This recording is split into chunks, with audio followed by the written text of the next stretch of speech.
നമസ്കാരം. സംസ്ഥാനത്ത് നിയമസഭാ തെരഞ്ഞെടുപ്പ് നടപടിക്രമങ്ങൾ പൂർത്തിയായി. ഇനി ആര് ജയിക്കും എന്നറിയാനുള്ള ആകാംക്ഷയിലാണ് രാഷ്ട്രീയ കേരളം. കിഴക്കൻ മേഖലയിൽ, പ്രത്യേകിച്ച് ദേവികുളം മണ്ഡലത്തിൽ ആര് ജയിക്കും എന്നുള്ള കാര്യത്തിൽ മുന്നണികൾ തമ്മിൽ വാദപ്രതിവാദം ശക്തിപ്പെട്ടിട്ടുണ്ട്. UDF സ്ഥാനാർത്ഥിയായി കോൺഗ്രസിലെ F രാജയും LDF സ്ഥാനാർത്ഥിയായി നിലവിലെ MLA അഡ്വക്കേറ്റ് A രാജയും NDA സ്ഥാനാർത്ഥിയായി ഇവിടെ നിന്നും 3 തവണ നിയമസഭയിലെത്തിയ S രാജേന്ദ്രനുമാണ് മത്സരരംഗത്തുണ്ടായിരുന്നത്. വിജയസാധ്യത, അനുകൂല ഘടകങ്ങൾ എന്നിവയെല്ലാം മുൻനിർത്തിയാണ് ഈ വാദപ്രതിവാദങ്ങൾ പുരോഗമിക്കുന്നത്. ഈ സാഹചര്യത്തിൽ മുന്നണി നേതാക്കൾ മറയൂർ വിഷ്ണുവോട് നയം വ്യക്തമാക്കുന്നു. അവരുടെ വാക്കുകളിലേക്ക്. ഞാൻ മറയൂർ മണ്ഡലം കോൺഗ്രസ് കമ്മിറ്റിയുടെ മുൻ പ്രസിഡന്റും കോഓപ്പറേറ്റീവ് ബാങ്കിന്റെ പ്രസിഡന്റുമാണ്. ഇവിടെ കഴിഞ്ഞ 9-ാം തീയതി കേരള നിയമസഭയിലേക്ക് തെരഞ്ഞെടുപ്പ് നടന്നു.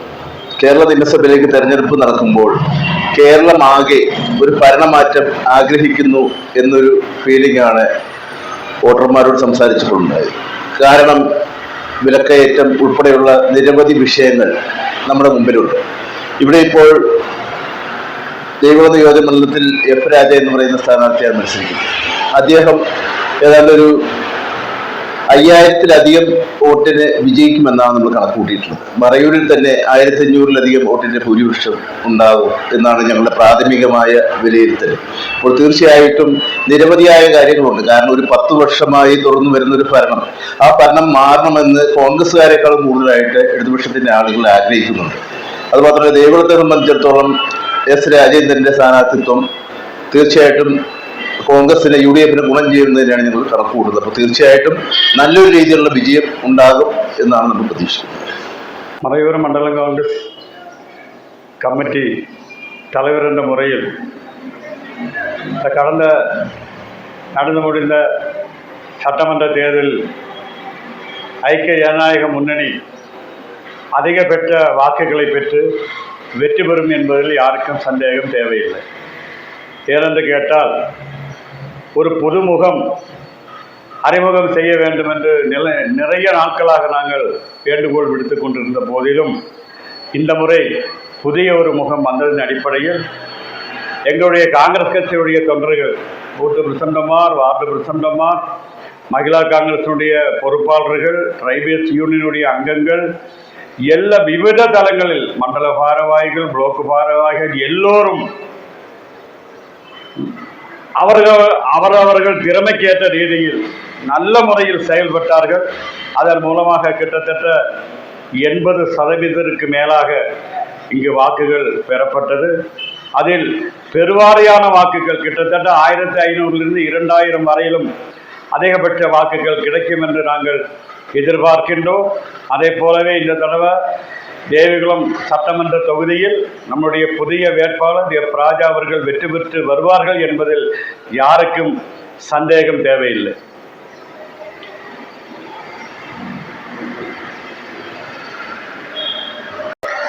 ദേവികുളം നിയോജക മണ്ഡലത്തിൽ കഴിഞ്ഞ നിയമസഭാ തെരഞ്ഞെടുപ്പിൽ LDF ഉജ്ജ്വലമായ വിജയം നേടാനുള്ള എല്ലാ സാഹചര്യവും ഉണ്ട്. മറയൂർ കാന്തല്ലൂർ പഞ്ചായത്തിൽ പോളിംഗ് ശതമാനം വർദ്ധിച്ചിട്ടുണ്ട്. പോളിംഗ് ശതമാനം വർദ്ധിച്ചതിൻ്റെ ഒരു കാരണം, വോട്ടർ പട്ടികയിൽ നിർജ്ജീവമായിരുന്ന വോട്ടുകളെല്ലാം മാറ്റി വോട്ടർ പട്ടിക ക്രമീകരിച്ചതിൻ്റെ ഭാഗമായി ഉണ്ടായ ഒരു കാര്യമുണ്ട്. എന്നാൽ വോട്ടർ പട്ടികയിൽ നിന്ന് വിട്ടുപോയ ഒട്ടനേകം ആളുകളുണ്ട്. അത് എല്ലാ രാഷ്ട്രീയ പാർട്ടിക്കും വോട്ട് ചെയ്യുന്ന ആളുകളുടെ വോട്ട് വിട്ടുപോയതായും കണ്ടു. കാരണം SIRന്റെ ഭാഗമായി നിരവധി തവണ അപേക്ഷ കൊടുത്തിട്ടും ആ അപേക്ഷ കൊടുത്ത ആളുകൾക്ക് ലഭ്യമാകാത്ത ആളുകളും ഉണ്ട് എന്നാണ് അവസാന റൗണ്ട് വോട്ടർ പട്ടികയുടെ ഭാഗമായി വന്ന ഒരു പ്രശ്നം. വിദൂര ദൂരത്തിൽ, ഏറ്റവും കാന്തല്ലൂർ പഞ്ചായത്തിൻ്റെ 34 കിലോമീറ്റർ ദൂരം മാങ്ങാപ്പാറയിൽ നിന്ന് പൈസനാറിലെത്തി വോട്ട് ചെയ്ത ആളുകൾ, അവര് ആ ജനഭാഗം പൂർണ്ണമായി വന്ന് വോട്ട് ചെയ്യുന്ന നിലയുണ്ടായി. അതുപോലെ തന്നെ LDFന് വളരെ ആത്മവിശ്വാസം പകരുന്ന സമീപനമായിരുന്നു ജനങ്ങളുടെ ഭാഗത്തുനിന്ന് പൊതുവായി കാന്തല്ലൂർ, മറയൂർ പഞ്ചായത്തുകളിൽ ഉണ്ടായിരുന്നത്. ഞങ്ങൾക്ക് LDF വിജയിക്കുമെന്ന് ഉറച്ചു വിശ്വസിക്കുന്നതിന് അടിസ്ഥാനപരമായ പല വസ്തുതകളുമുണ്ട്. ഒന്ന്, കാന്തല്ലൂർ, മറയൂർ പഞ്ചായത്തുകളിൽ ലൈഫ് പദ്ധതിക്കകത്ത് ഏറ്റവും കൂടുതൽ വീട് കൊടുക്കാൻ വേണ്ടി കഴിഞ്ഞ രണ്ട് പഞ്ചായത്താണ് കാന്തല്ലൂർ മറയൂർ പഞ്ചായത്ത്. അതോടൊപ്പം തന്നെ ഏറ്റവും കൂടുതൽ പെൻഷൻ വാങ്ങുന്ന ആളുകളുടെ നമ്പർ ഇപ്പോൾ കാന്തല്ലൂർ പഞ്ചായത്തിലാണെങ്കിൽ 1133 പേര് പെൻഷൻ വാങ്ങുന്ന ആൾക്കാരുണ്ട്. അത് വിധവ വാർദ്ധക്യ പെൻഷൻ അടക്കം അംഗപരിമിതരുടെ പെൻഷൻ അടക്കമുള്ള പെൻഷനുണ്ട്.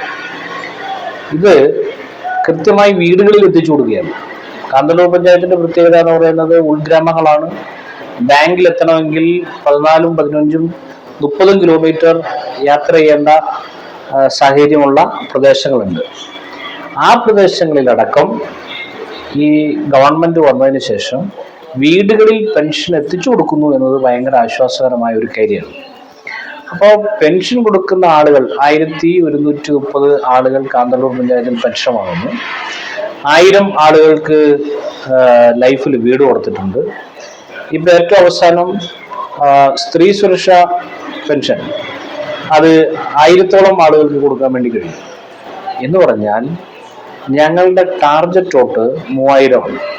ആ 3000 എന്ന് പറയുന്ന ടാർഗറ്റ് വോട്ടിലേക്ക് എത്തിക്കാൻ ഈ ഗവൺമെൻറ് നേരിട്ട് സഹായം നൽകിയിട്ടുള്ള ആളുകളടക്കം ഈ ഗവൺമെൻറ് അല്ലാതെ മറ്റൊരു ഗവൺമെൻറ് ഉണ്ടെങ്കിൽ UDF അല്ലെങ്കിൽ മറ്റേത് രാഷ്ട്രീയ പാർട്ടി വന്നാലും അവർക്ക് ഈ സഹായം ലഭിക്കില്ല എന്ന് ഉറച്ചു വിശ്വസിക്കുന്ന ആളുകളാണ് ഈ ബഹുഭൂരിപക്ഷം ആളുകൾ. അതുകൊണ്ട് തന്നെ കാന്തല്ലൂർ പഞ്ചായത്തിൽ ഞങ്ങൾക്ക് അടിസ്ഥാനപരമായ വോട്ട് ഷെയർ ഉള്ള സ്ഥലമാണ്. തുടർച്ചയായി പഞ്ചായത്തിൻ്റെ ഭരണമുള്ള സ്ഥലമാണ്. മറയൂർ പഞ്ചായത്തിൽ കഴിഞ്ഞ പഞ്ചായത്ത് തെരഞ്ഞെടുപ്പിലടക്കം ബഹുമാനപ്പെട്ട MLA-യുടെ ഇടപെടലിൻ്റെ ഭാഗമായി 3 ആദിവാസി കുടികളിലേക്ക് വാഹന സൗകര്യം ഏർപ്പെടുത്താൻ വേണ്ടി കഴിഞ്ഞു.